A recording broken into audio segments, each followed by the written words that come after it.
이시안의 읽은 척 책방. 안녕하세요. 성신여대 겸임교수이자 지식편의점 시안책방의 주인 이시안입니다. 오늘 읽은 척 책방이 선정한 책은요, 조금 특별합니다. 사실 한국에서 중고등학교를 나온 사람이라면 수능 대비 참고서라든가 교과서에서 많이 접했을 작품인데요. 그러다 보니까 잘 알고 있다는 생각이 막상 그 책 자체, 소설 자체로는 눈이 잘 안 가는 작품이기도 하죠. 바로 이 작품 광장입니다. 광장. 최인훈 작가님의 광장이죠. 특별히 이 책을 택한 이유는요, 바로 이 책을 지으신 최인훈 작가님께서 현재 말기암으로 투병 중이시라는 소식을 접해서인데요. 우리 시대의 고전인 광장에 대한 존경을 오늘의 읽은 척 책방을 통해서 보내고자 합니다. 광장은 이렇게 공부를 알다 보니까 줄거리와 주제는 어느 정도 정리된 형태로 남아있는 경우가 많죠. 물론 남아있지 않으신 분도 있지만, 그래서 정리를 아주 간단하게 해드린다면, 남한에서 대학을 다니던 이명준이라는 친구가 북으로 넘어간 아버지 때문에 또 고문을 당하고 그래요. 그러다가 결국 이 친구가 월북을 하게 되는데, 거기서는 또 열정이 죽은 그런 사회를 보게 되는 거죠. 그래서 결국 6.25 전쟁 도중에 포로로 잡혔는데 양쪽 어디에도 선택하지 않고 중립국으로 가는 선택을 하게 됩니다.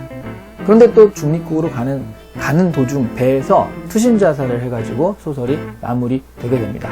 이런 좀 다소 파격적인 스토리, 이게 4.19 직후에 나온 소설인데 이런 스토리가 있다는 것 자체가 놀라운 게요, 사실 이거는 북한의 체제를 좀 비판하는 것도 있지만 분명히 남한의 체제 같은 경우도 분명히 부정적인 어떤 자세가 있거든요. 이런 소설이 그 당시 나왔다는 것 자체가 상당히 파격적인 시도였던 것 같아요. 근데 여러분, 사실 광장은 끊임없이 달라져 왔다는 거 알고 계세요?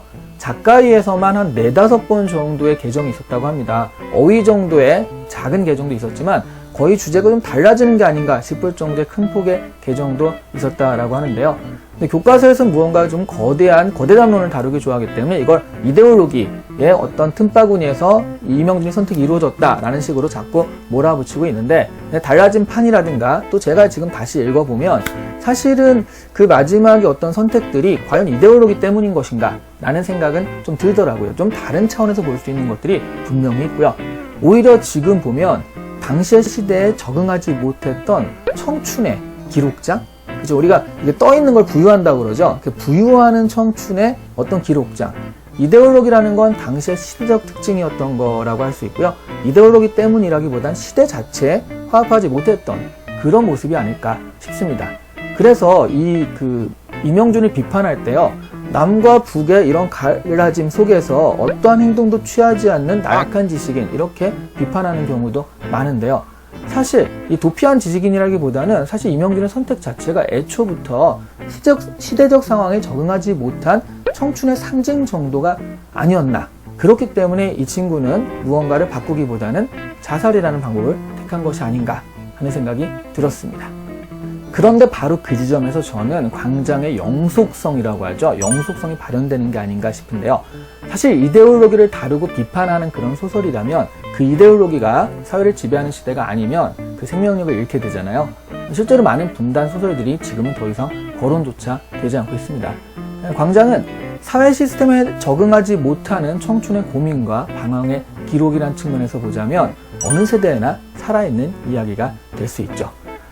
밀실이 건강한 개인들로 표방되는 밀실, 그 다음에 사회 시스템으로 표방되는 광장, 이런 것들의 밸런스가 깨진 사회는 언제나 존재했잖아요.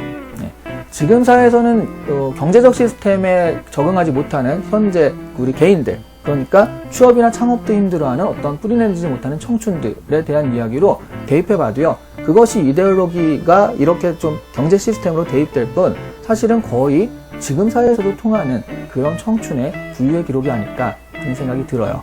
이명준의 선택은 그 가운데 언제나 사랑이었습니다. 언제나 그랬죠. 남한에서 월북을 결심하게 된 계기도요, 고문을 당해가지고 이데올로기로 싸우다가가 아니라 그가 이제 좋아하는, 사랑하는 그 여자친구, 그 당시엔 연인이라고 믿었었죠. 이 윤혜가 구애에 대해서 거부의 몸짓을 해요. 거기에 충격을 받아서 사실은 월북을 하게 된 거고요. 그리고 이제 북한에서 사귀었던 또 새로운 여자친구 은혜가 6.25 전쟁 때 서로 미래도 즐기면서 이렇게 만났는데 전사를 하게 돼요. 죽어요. 자, 그것이 계기가 돼서 나중에 남한으로 갈래 북한으로 갈래 라고 했을 때 중립으로 가겠다라는 선택을 하게 되거든요. 그러니까 이 임영준의 선택은 언제나 사랑 때문이었다는 거. 그래서 이 소설은 사랑에 대한 소설로 읽힐 수 있다는 거죠. 마지막에 작가가 개작해서 의미를 분명히 한 갈매기의 상징이라는 게 있거든요. 가장 중요한 포인트 중 하나가 되는데요. 죽기 직전 은혜가 아이를 임신하고 있다라고 임영준한테 고백을 했어요.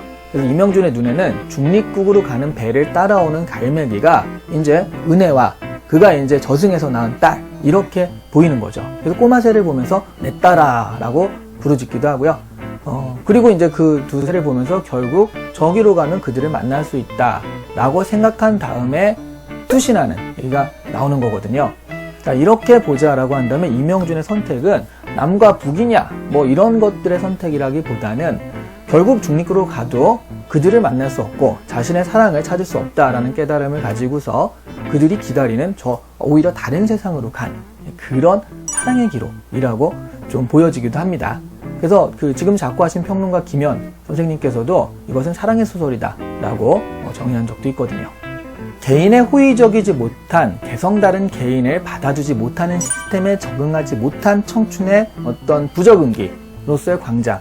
그래서 시대가 변해도 저는 계속 고전으로서 남아있을 수 있다라고 생각하는 것이 바로 이 세대와 시대를 뛰어넘는, 국가를 뛰어넘는 고전들의 주제가 사랑이거든요. 오늘은 그 수능 시스템을 통해서 많은 분들이 광장을 대충이라도 알고 있으려는 전제하에서 이야기를 좀 전개했는데요. 그래서 원전을 모르시는, 처음 보시는 분들한테는 좀 어려울 수도 있어서 죄송하다는 말씀을 좀 드리고요. 이 기회에 좀 찾아보시는 게 좋지 않을까 하는 생각도 드려봅니다. 네, 광장. 근데 또 알고 계신 분들은 이건 항상 이데올로기에 대한 얘기다, 이데올로기에 대한 선택에 대한 얘기다 라고 생각을 하시는데 그렇지 않고 또 소설을 다시 한번 곰곰이 보면 그런 얘기도 읽을 수 있지만 또 반대편엔 바로 세대를 관통하는 사랑이라는 이야기를 읽을 수 있었다라는 것들을 좀 말씀드리면서 오늘의 읽은 척 책방 마치도록 하겠습니다. 좋아요와 구독 부탁드립니다. 감사합니다.